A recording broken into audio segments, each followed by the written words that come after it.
All right, what is up, guys? Currently in a classroom. I was just doing some studying, and I'm taking a little break. So I was like, I've had this script for maybe a week or two, and I just haven't gone to the gym. I have gone to the gym, but I haven't recorded the gym, and I don't feel like doing that anymore, at least for this video, because it's pretty repetitive and pretty boring. So I'm gonna switch it up. I'm gonna instead make you listen to me read this fucking script. And yeah, so I hope you guys enjoy. It's gonna be pretty boring. I'm literally just gonna sit here and read. The topic of this video is discipline. And basically what I did was I Googled a bunch of different questions, watched some videos, read some Google descriptions and whatnot, and here it is. My mom has always complimented me on one thing, discipline, which I do appreciate the compliment. I don't think it's true. In my eyes, I'm not disciplined. I'm actually far from it. But what really is discipline, and what makes it so hard and a valuable trait to have? Well, as it says on Google, discipline refers to self-control, orderliness, and systematic instruction to improve performance or behavior. It stems from the Latin discipulus, meaning learner, implying teaching, not just punishment. I wouldn't necessarily say I'm improving systematically. I wish I were, but I'm not. I don't have the consistency of anything really that I would say I'm disciplined. But that's why I'm making this video. I want to educate myself on this topic and bring you guys with me.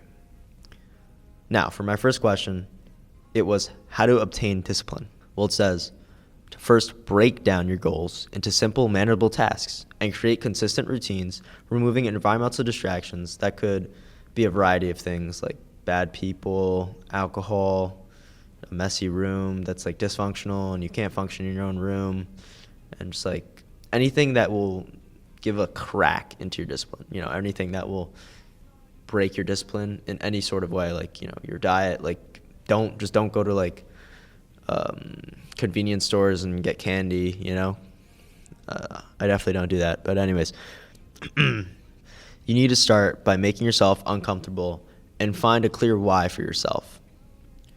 Mine was the fact that I just want to be a better person. I want to be stronger, and I want to be more knowledgeable.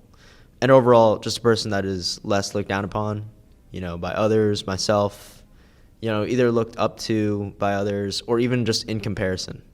A lot of times, like here, I don't know why here specifically, but I do find that when I'm talking to people like about either academics or just physical, I just feel behind. I'm like, yo, what the hell am I doing? Why is everyone doing so much better than me? But in one of my other videos, I did talk about how comparison is bad, which I partially, I guess, yes, it is bad.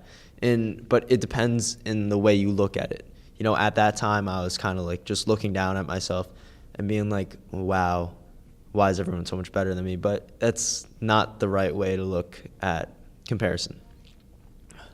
When you look at others, you really should be taking it in as, oh, if they can do that, I can do that too. And it's that sort of thing where you, in competition with yourself and others, you put others in that competition, like people that are so far ahead of you, you can be like, oh yeah, I can do that too, because we're all human, we can all technically do the same shit, bro. Like if you really wanted to, you could definitely put in the work and actually do something that you've never done. It's just the fact that you haven't yet. Like me, let's say just getting bigger in general, right? Like, yes, I could go to the gym. I could have gone to the gym more. I could have eaten better. I have so many things to improve on. I just didn't do it. And that's my fault. Your whole life is really on you. Whatever you do to yourself comes down to you. You can't feel down for the things that other people have done and you haven't. If you're going to complain, you have to do the work too, It's not all sunshine and rainbows. I've been hearing that a lot. All right, hold on. It also says to visualize your outcome instead of focusing on the discomfort. Also, if you break your routine, don't dwell on it. Acknowledge it and move on. Once your routine breaks, I've seen this from myself and multiple people, but they just give up. Like the people that are doing New Year's resolutions, they work out for a week, and then they do again, and then all of a sudden they skip one day, and that one day makes them dwell on how they didn't go to the gym, because they made it their goal that they were going to go every single day. But as a human, it's not impossible, but it's essentially impossible. As a human, you have your life, sometimes you feel like shit, sometimes you're sick, you aren't a robot, you have a life, and you have more important things sometimes. The gym is important, but to a certain extent, it's not.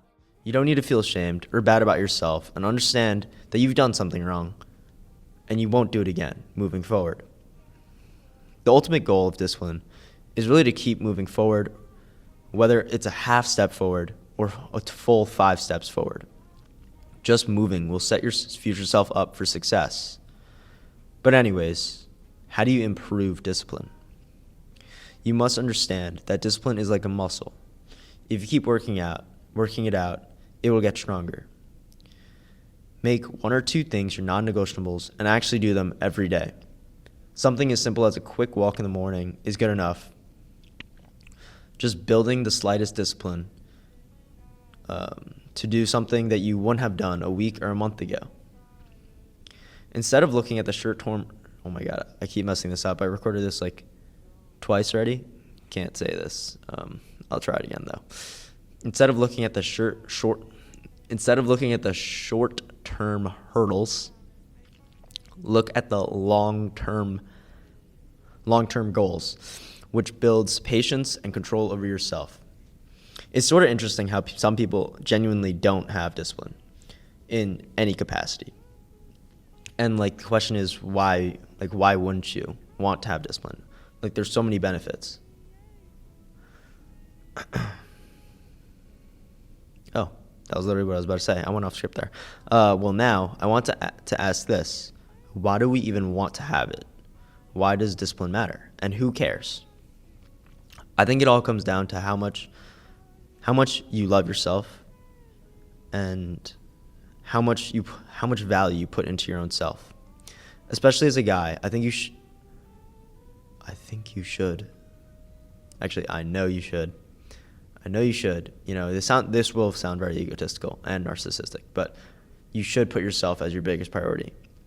Being able to look back at yourself and actually being proud of where you are is such a special thing, and the fact that you have even more to go is awesome. If you're a single guy, if you're literally a single guy with nothing to lose, just put all your fucking eggs in your own basket, bro. Without setting goals for yourself, what's the point of living? Living to live is definitely enough for some people, but finding meaning in yourself is even better. Discipline can help you find out who you want to be and what you can do with yourself. The people that do hard things aren't as different from me or you. They've just built more discipline. They've trained. They have done the work. Just because something seems impossible, it's not. It's a very naive way of looking at life, looking at the world. But if you set your mind to it, you can do it. If you don't quit and have discipline, putting one foot in front of the other is what perfect discipline is. It's not waking up at 4 a.m. every day, running 20 miles, and eating chicken and rice for 5 years straight. It's a steady improvement of progression of yourself. You can literally start from anywhere. As long as you start, you will be a better version of yourself soon enough. It's just one foot in front of the other, day by day. And that's all I got. All right. Peace out.